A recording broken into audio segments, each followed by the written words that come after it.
From the beginning of Western speculation about the Orient, the one thing the Orient could not do was represent itself.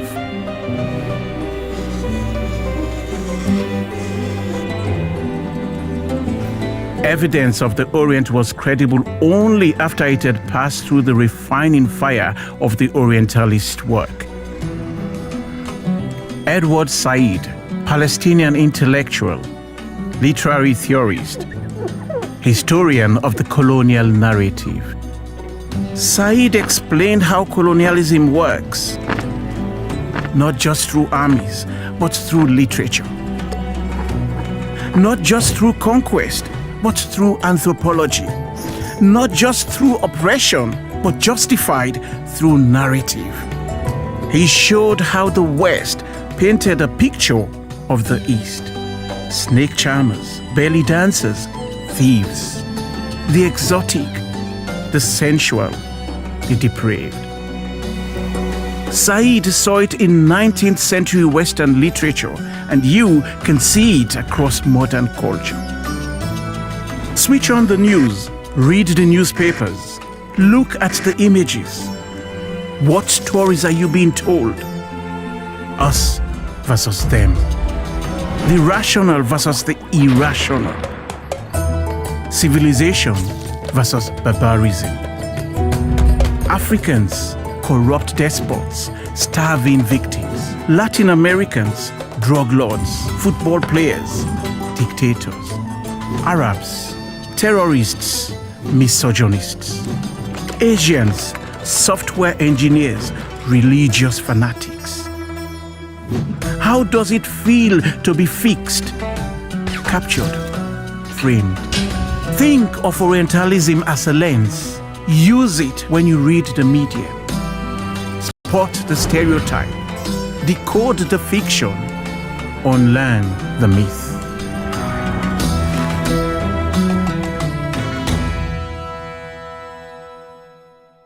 If they don't like your face, it's barbaric, but hey, it's home. The Disney movie Aladdin are basically very prejudicial. They create a very, very false and very, very prejudicial view of the Islamic. You feel so... You're just trapped.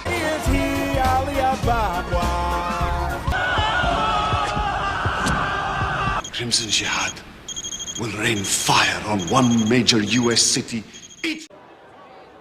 And what else? I'm a very lonely man.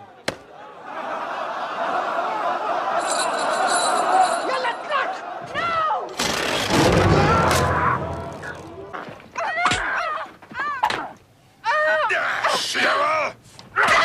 Uncle! Enough! Stop! I promise you, my lord, she will not trouble you again. I will settle that. Really? I tried once before and she burnt your tent. This time, if she resists... Islam, so on and so forth. Arabs are always being killed. They're always associated publicly in the public mind, in the public image, with what is negative. Homeland in particular framed Muslims as people you could never trust under any circumstances. The robes are called abayas, and the veil that covers everything except the eyes is a niqab. Certainly cuts back on the Botox bill. Women are required to dress in a way that does not attract sexual attention. Samantha, We're at the hotel. It's a free zone. still, out of respect.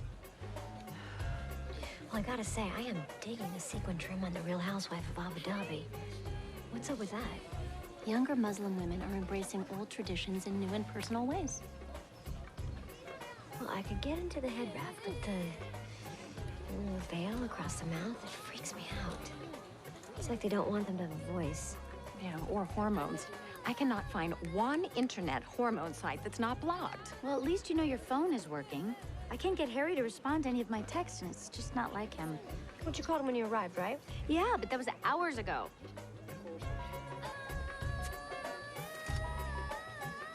French fries with the lady with the veil.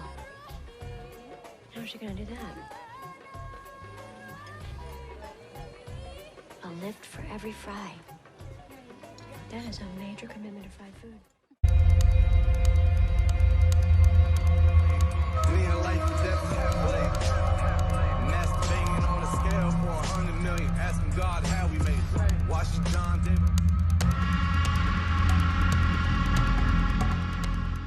out here in tents in the desert chopping each other's heads off, and that's exactly where you're going to be in another 100. Type is that of the terrorist.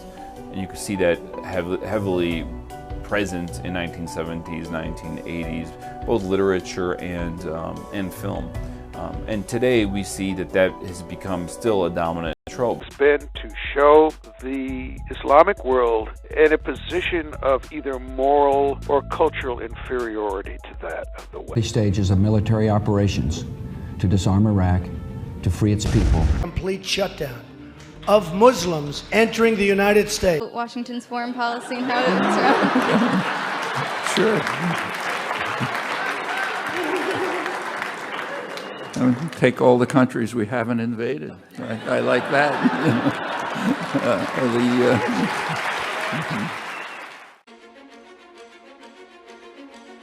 I think Islam hates us.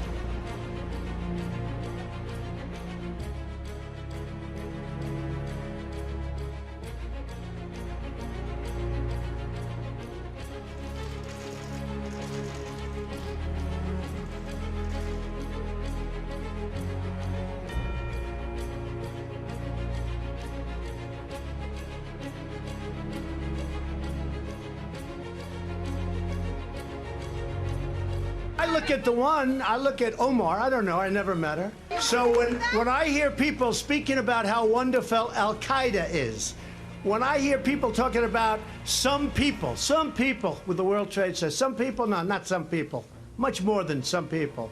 When I hear the statements that they've made, and in one case you have somebody that comes from Somalia, which is a failed government, a failed state, who left Somalia, who ultimately came here, and now is a congresswoman who's never happy.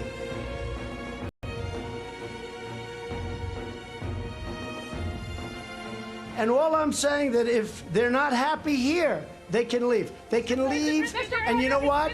I'm sure that there'll be many people that won't miss them. But they're American citizens. But they have to love our country. They're Congress people. And I never used any names. Are you but these okay are with people, people quiet, thinking your quiet, tweets are racist, quiet, Mr. President? quiet. Are you okay with people Quiet. thinking your tweets are racist, sir? Quiet.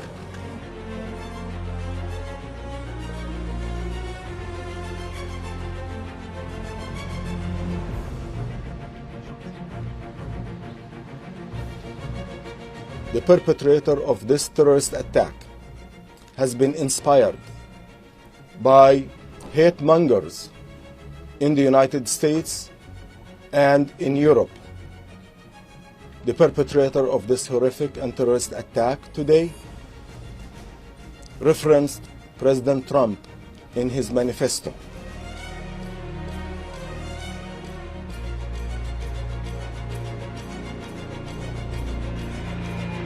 We can appreciate full well the hurt and pain felt by already vulnerable Muslim women when they are described as looking like bank robbers and letterboxes. So rather than hide behind sham and whitewash investigations, when will the Prime Minister finally apologise for his derogatory and racist remarks?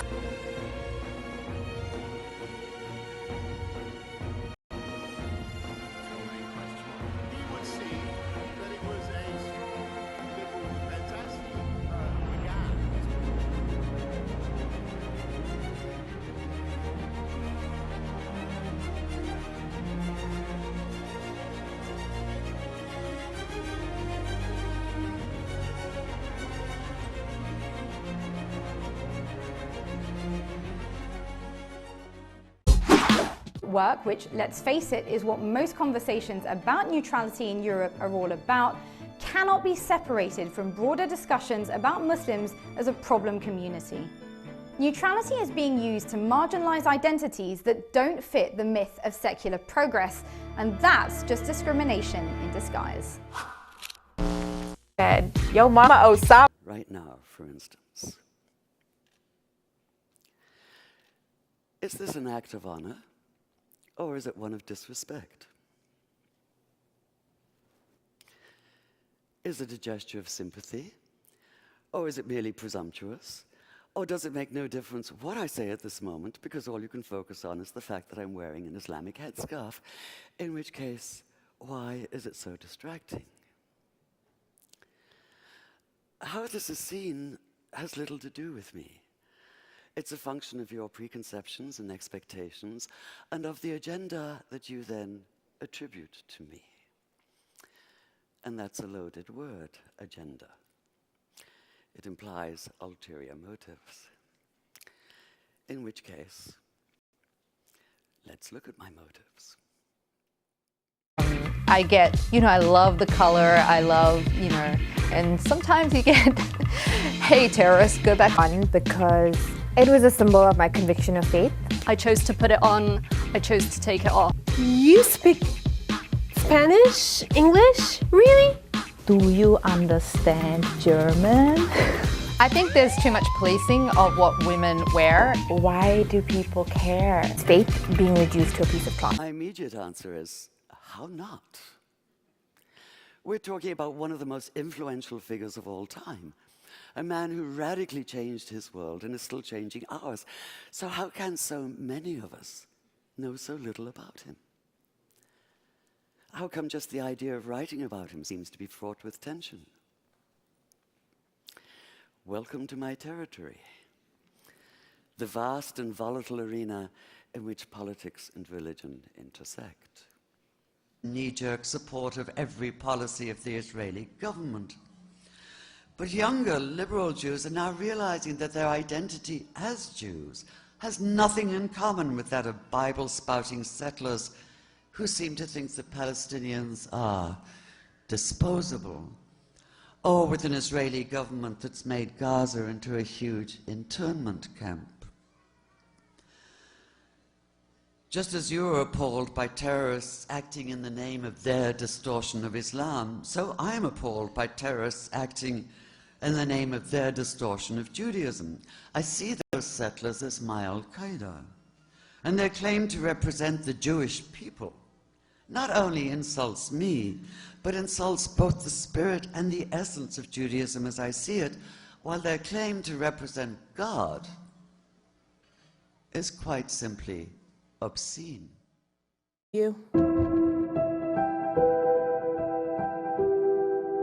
We are all rightfully concerned about communities like mine that are at serious risk of being undercounted in 2020 census. But something I'm particularly concerned about is the lack of representation on the form of people who look like me. Starting in 2015, a research effort spanned years under the previous administration, led by the Office of Management and Budget, by community organizations like Access and the Arab American Institute and many others, which pushed to add the new category to the 2020 survey called Middle Eastern North African, or what we call MENA. In 2015, Director, the category went into the field for testing, and based on the findings, the Census Bureau recommended the inclusion of MENA category in the 2020 census. Despite these findings, however, the Census Bureau announced under the current administration that MENA category would not be included in the census. Dr. Dillingham, do I look white to you? Congresswoman, I think that if you tell me what you identify with, and I think I would respect that. Sure. So, Director, are you aware that people like me who are Arab, Middle Eastern, North African have to indicate that they're white on the U.S. Census? Congresswoman, we actually have on the, and I understand, that there was a process in deciding, certainly before I got to the census, and there's a history to coming up with the questions and the race and the ethnicity categories, and that OMB... No, they ignored it. Director, yes. But they ignored it. The previous administration decided to put MENA on the form. They ignored it. But do you think if I circled white category, that would be an accurate depiction of my racial and ethnic background? Congresswoman, we do not second guess what you put down okay. there. Well, and we do have a write-in. We do have a write-in. Director, people can you're not giving me an option, because let me tell you, there's a reason why the recommendation happened. Sure. Because would circling white on the census change my lived experience as a person of color in our country? Right? Even saying that, you understand there's a difference when you actually have the checkoff box.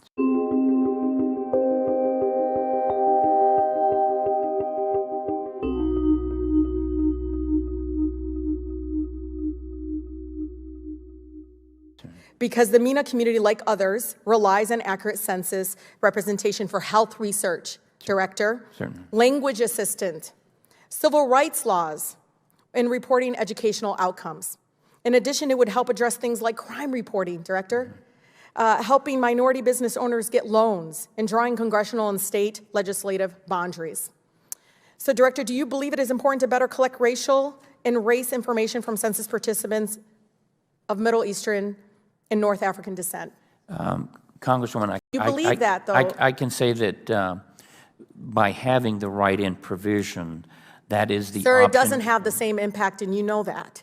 You know that. Yeah. That's why the community pushed to add the category of MENA, and they did it right. They went through the process, and they got it approved. And this administration decided to ignore them and to make them invisible again, right?